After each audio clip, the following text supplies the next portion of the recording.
claro, de tu presentación se desprende un poco que el gran problema de fondo es la coordinación, ¿no? Es decir, hay una multiplicidad de actores que tienen un gran problema, que es la descoordinación, y que por lo tanto el objetivo principal es coordinarse para poder implementar bien un determinado tipo de políticas, en este caso relacionadas con la salud. Pero hay un problema que no veo solamente vinculado a la cuestión de la salud, es que a veces se suele presentar, y supongo que en este sentido lo puedes matizar un poco, como un ejercicio la cooperación esencialmente técnica y se invisibiliza en este sentido toda la dimensión política que tiene.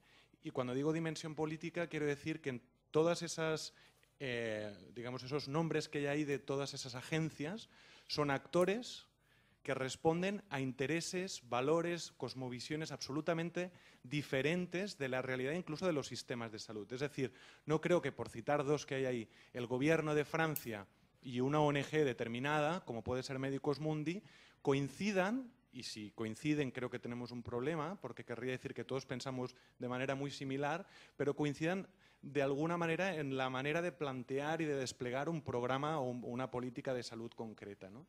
En ese sentido me falta un poco el matiz de cómo todos esos actores que encuentran como problema común coordinarse, es decir, qué conflicto político tienen entre ellos a la hora de ver determinadas maneras de hacer las cosas y de entender de diferente manera lo público y lo privado, por ejemplo, ¿no? Ha habido decisiones a nivel macro, por ejemplo, congelación de salarios públicos por medidas estructurales del Fondo Monetario, que han afectado directamente a esos problemas de recursos humanos, ¿ya? Porque hay gente que, decir, que tiene aproximadamente el mismo salario desde hace prácticamente 10 años, ¿no? Entonces, eso que provoca que haya recursos humanos que se van al sector privado, o en el caso ese, bueno, en Mozambique todavía es menos acentuado, pero que salgan incluso del país, ¿ya? Entonces, yo concuerdo plenamente en que falta, o sea, realmente no es solo la coordinación per se, es decir, nos coordinamos, nos sentamos en el swap y ponemos el dinero en común. Es decir, ¿qué modelo de sistema nacional de salud estamos buscando? Y allí te digo que yo, por lo menos, en los 4 años que he participado en el swap, nunca he visto un consenso. Porque es que si pones al HOC, al jefe de cooperación estadounidense, con el jefe de cooperación noruego, pues difícilmente van a llegar a un acuerdo de cuál es el sistema nacional de salud que pretenden y, por lo tanto, que van a de alguna forma apoyar, o visto ya incluso más retorcido, a condicionar para que se implemente en Mozambique, ¿no? Y eso es una realidad, ¿no? Es decir, las diferencias geopolíticas, pues al final se reflejan en las políticas de cooperación, y entonces los acuerdos a nivel estructural no llegan. Llegan a acuerdos de decir, vale, vamos a hacer una campaña de vacunación para tener a no sé cuántos niños vacunados. Ahí estamos todos de acuerdo. Pero ya acuerdos de decir, queremos un sistema logístico propio del sistema o subcontratamos empresas para que hagan llegar las vacunas al distrito. Que ahí es donde está el debate ideológico. Ahí difícilmente llegan los acuerdos, ¿no? Por lo menos, digo, en mi percepción. Y entonces, eso también se refleja en las propias ONGs. Porque hay ONGs más políticas o más politizadas y hay ONGs que simplemente son de alguna forma el brazo ejecutor de las agencias que le financian, ¿no? Que en el caso, por ejemplo, de la coordinación de las ONGs del PEPFAR, tienen su propia red de coordinación y tienen sus mecanismos de coordinación directo con la embajada americana, ¿no? Entonces, cuando también decimos hay que mejorar la coordinación entre ONGs, sí, pero cuidado, ¿no? Porque ya hay una coordinación interna de un grupo que aparte gestiona el 90% de los fondos. Pues eso dificulta mucho también el poder llegar a consensos ya políticos, ¿no? Entonces, o sea, yo no quiero pintar una visión muy negativa o una catástrofe de todo esto, pero sí es cierto que eso desde mi punto de vista no se ha conseguido todavía. No se ha conseguido. Y las ONGs que apoyamos más por el fortalecimiento del sistema, la atención primaria en salud, o sea, cuestiones que, como explicaba antes, ya vienen desde hace años, en algunos momentos, sobre todo en este contexto, podemos decir que es una minoría.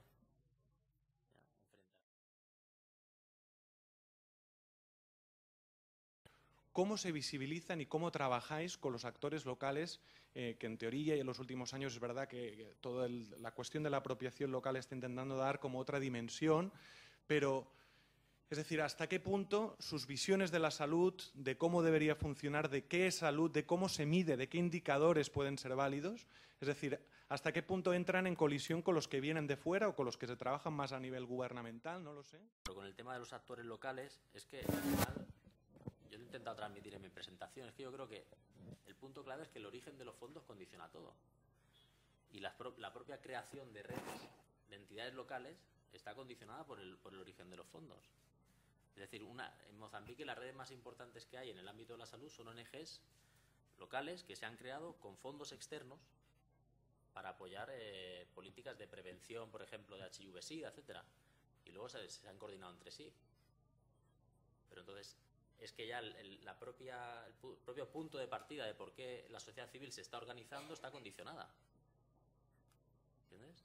O sea, todas estas redes que yo nombraba, Monaso, Matram, Rensida, todas estas, son redes que se han creado porque existían donantes que estaban impulsando el decir, no, tenemos que fortalecer la sociedad civil para que haga trabajo de prevención en HIV, ¿no?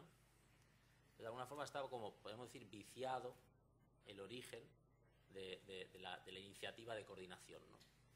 Y eso dificulta mucho también el poder tener una visión pues, más de sistema, una visión más de lo público, etcétera, ¿no? Y eso dificulta también la coordinación entre actores, claro. Claro, son 30 años de perspectiva histórica para hacer un buen balance de lo que es capaz y lo que no es capaz la cooperación en un país como Mozambique, que a partir de los años del 91-92 empieza también un proceso de reconstrucción posbélica, etcétera.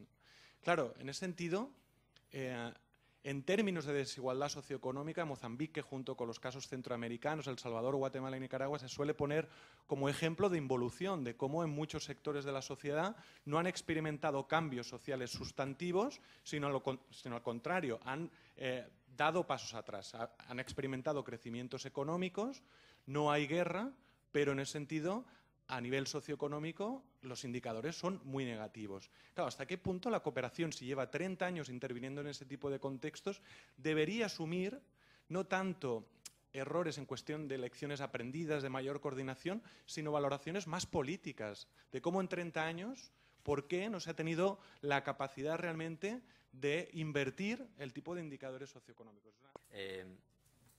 Yo te puedo hablar mucho sobre todo del sector salud, ¿vale? Conozco el contexto más socioeconómico de Mozambique y tal, pero donde, digamos, me siento con más confianza es en el sector salud.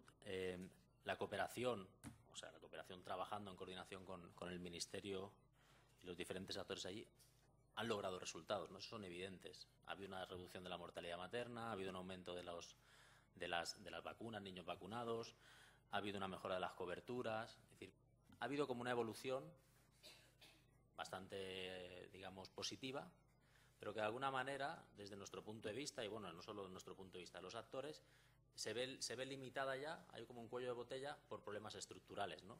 Es decir, los resultados que hemos obtenido han sido, pues, sobre todo, después de la guerra, que no se podía estar peor de alguna forma, ha habido una mejora, pero hay unos problemas estructurales que no se han mejorado y son muy básicos, ¿no? Es decir, los recursos humanos pues son muy reducidos, con una baja formación y muy desmotivados. Hay problemas de dependencia externa a nivel de financiamiento, sobre todo, y hay una lejanía total total no, pero hay todavía una lejanía entre el sistema y la población. Es decir, la población todavía no se siente próximo al sistema de salud, ya por cuestiones antropológicas, culturales, etcétera, ¿no? Y es ahí precisamente donde los actores, quizás hasta el momento, los actores de la cooperación no han prestado atención.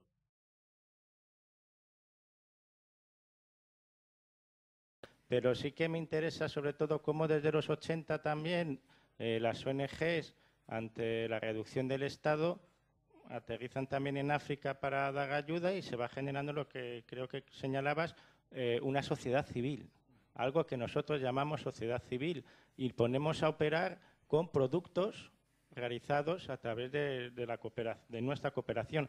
Pero no quiero remarcar el pasado, sino el presente, en el sentido de que ahora mismo, por ejemplo, eso no es que la declaración de Accra, cuando busca el fortalecimiento de la sociedad civil, lo que está buscando sobre todo es esta famosa idea de Dog Watch, de una sociedad civil que vigile el cumplimiento de los acuerdos del Estado. Es una instrumentalización de la sociedad civil que quizás en el sector salud conlleva una vez más la representación política de que, lógicamente, Occidente no se puede quedar sin el Estado en África.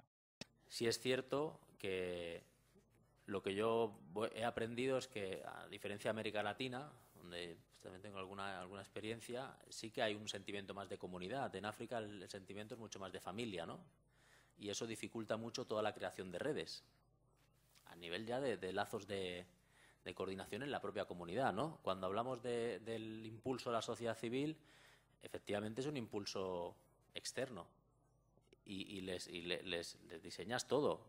Es decir, hay experiencias en Mozambique de organizaciones que están haciendo mentoría de organizaciones locales que llevan 14 años para consolidar una institución, ¿no? Y nosotros tenemos colaboradores que están haciendo este trabajo.